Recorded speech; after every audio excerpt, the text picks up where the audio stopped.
Hello students, तो आज हम करेंगे एक्सरसाइज 12.2 का क्वेश्चन नंबर 2। तो क्वेश्चन नंबर 2 क्या कहता है? राइट ट्रू और false against each of the following statements. यहाँ पे ये हमारे कुछ स्टेटमेंट्स दे रखे हैं और हमें इनके लिए ट्रू और फॉल्स देखना है। ठीक है, तो यहाँ पे हम ए वाले पार्ट से स्टार्ट करते हैं। तो ए वाला पार्ट हमें किस तरह से दे रखा है? 16:24, प्रोपोर्शन 20:30।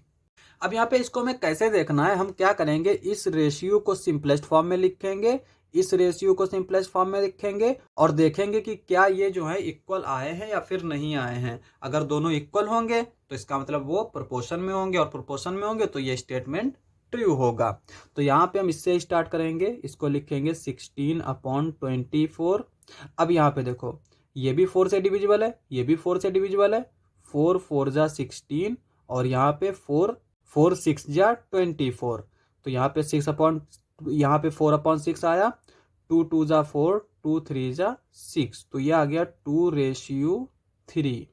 ठीक है, नेक्स्ट आता है हमारा 20/30। तो यहाँ पे अगर हम देखें तो ये 0 0 कैंसिल आउट कर देंगे, ये आ गया 2/3। तो इसको हम देखें तो 2:3।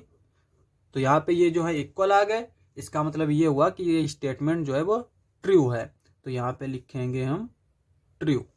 अब आते हैं हम बी वाले पर। तो बी वाला हमें क्या दे रखा है? 21 6 35 10। तो यहाँ पे हम पहले इन दो का देख लेते हैं। 21/6।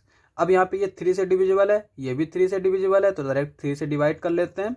3 7 जा 21, 3 2 जा 6। तो ये आ गया हमारा 7:2। अब आते हैं हम इसके ऊपर। तो ये क्या दे रखा है? 35/10। ये 5 से डिविजिबल, ये भी 5 से डिविजिबल, तो डायरेक्ट 5 से डिवाइड कर लेते हैं। 5 7 जा 35, 5 2 जा 10, तो ये हो जाएगा 7:2।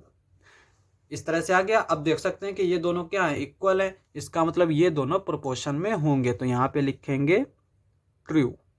तो ये स्टेटमेंट ट्रू है। आते हैं सी वाले पार्ट पे। तो सी वाला हमारा, यहाँ पे पहले हम इन दोनों को देख लेते हैं। 12/18। अब यहाँ पे अगर हम देखें तो ये भी 6 से डिविजिबल है, ये भी 6 से डिविजिबल है, तो डायरेक्ट हम 6 से डिवाइड कर लेंगे। 6 2 जा 12, 6 3 जा 18, तो ये आ गया 2:3। ठीक है, और इसको उठा लेते हैं यहाँ से, ये आ गया 28/12। अब यहाँ पे ये 4 से डिविजिबल है, ये भी 4 से डिविजिबल है, तो पहले हम 4 से डिवाइड कर लेते हैं। 4 7 जा 28 और ये 4 3 जा 12, तो ये आ गया 7/3। तो इसको लिखेंगे 7:3। अब यहाँ पे हम देख सकते हैं कि ये रेशियो अलग है, ये रेशियो अलग है, इक्वल नहीं है, तो इसका मतलब ये प्रोपोर्शन में भी नहीं होंगे, तो ये स्टेटमेंट फॉल्स हो जाएगा। अब हम डी वाला पार्ट देख लेते हैं। तो डी वाला क्या दे रखा है? 5.2 3.9 प्रोपोर्शन 3:4। पहले हम इन दो को उठा लेते हैं। ये दे रखा है 5.2 3.9। अब यहाँ पे ये पॉइंट दे रखा है और नीचे भी पॉइंट दे रखा है। अब इधर हम देखेंगे, इधर कितने नंबर हैं? एक ही नंबर है, यहाँ पे एक ही नंबर है, तो इसका मतलब हम इस पॉइंट को हटा लेंगे। अगर एक जैसे नंबर नहीं होते तो हम क्या करते? 0 बढ़ा के पहले इक्वल करते, फिर हम पॉइंट को हटाते। तो ये क्या आएगा? 52/39। अब यहाँ पे अगर हम नीचे वाले को देखें, ये 33 है, ये 52 है। ये हमारा 2 से डिविजिबल होगा, पर ये 2 से डिविजिबल नहीं होगा। अगर हम इसको देखें तो ये 39 जो है वो सिर्फ 2 नंबर से डिविजिबल होता है। एक तो हमारा 3 से, 3 1 जा 3, 3 3 जा 9, और दूसरा 13 से। ठीक है, 13 1 जा 13। और अगर 52 की बात करें तो 52 जो है वो 3 से डिविजिबल नहीं होगा। अब जब 3 से डिविजिबल नहीं होगा तो हम किससे डिवाइड करेंगे? 13 से। तो यहाँ पे 13 का टेबल पढ़ लेते हैं। 13 4 जा 52, तो यहाँ पे ये आ गया 4/3। तो इसको हम लिखेंगे 4:3। नेक्स्ट हमें क्या दे रखा है? 3:4। यहाँ पे 3/4 लिखेंगे, और ये तो दे ही रखा है 3:4। और अगर हम देखें तो यहाँ पे ये देखने में तो लग रहा है कि एक जैसे हैं, क्योंकि यहाँ पे 4 है, ये 3 है, लेकिन ये अलग अलग है, क्योंकि ये क्या है हमारा 4/3 और ये क्या है 3/4। ये बड़ा है नंबर और ये छोटा है, तो इसका मतलब ये इक्वल नहीं है, तो इसका मतलब ये प्रोपोर्शन में भी नहीं होंगे, तो आंसर हो जाएगा फॉल्स।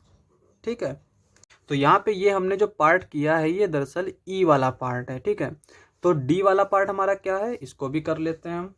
तो यहाँ पे लिख लेते हैं हम डी वाला पार्ट। तो पहले हम इन दो नंबर्स को देखेंगे, ये क्या है 8/9। यहाँ पे ये 8 है, ये 9 है, इन दोनों में कोई भी नंबर कॉमन नहीं होता है। तो यहाँ पे हम क्या करेंगे, इसको ऐसे ही लिखेंगे 8/9। नेक्स्ट आते हैं, ये है 24/27। अब यहाँ पे ये जो है 3 से डिविजिबल है, ये 3 से डिविजिबल है, तो यहाँ पे हम 3 से डिवाइड कर लेते हैं, ये क्या आ जाएगा 3 8 जा 24, 3 9 जा 27, तो ये आ गया 8/9। अब यहाँ पे ये दोनों इक्वल हैं, तो इसका मतलब ये हुआ कि ये प्रोपोर्शन जो है वो ट्रू होगा, यानी जो स्टेटमेंट दे रखा है वो ट्रू है। ई वाला पार्ट हमने ये कर लिया। अब हम करते हैं एफ वाला पार्ट। तो एफ वाला पार्ट हमारा क्या दे रखा है 0.9 0.36, 0.9/0.36। अब यहाँ पे डेसिमल के बाद एक नंबर है, यहाँ पे डेसिमल के बाद 2 नंबर हैं, तो हम इसको भी 2 नंबर करेंगे, तो ये हो जाएगा 0। तो यहाँ पे हमने 0 बढ़ा लिया, अब हम इस डेसिमल को हटा सकते हैं, तो ये आ जाएगा 90/36। अब यहाँ पे देखो ये 3 से डिविजिबल होगा, ये भी 3 से डिविजिबल है, तो हम पहले 3 से डिवाइड कर लेते हैं।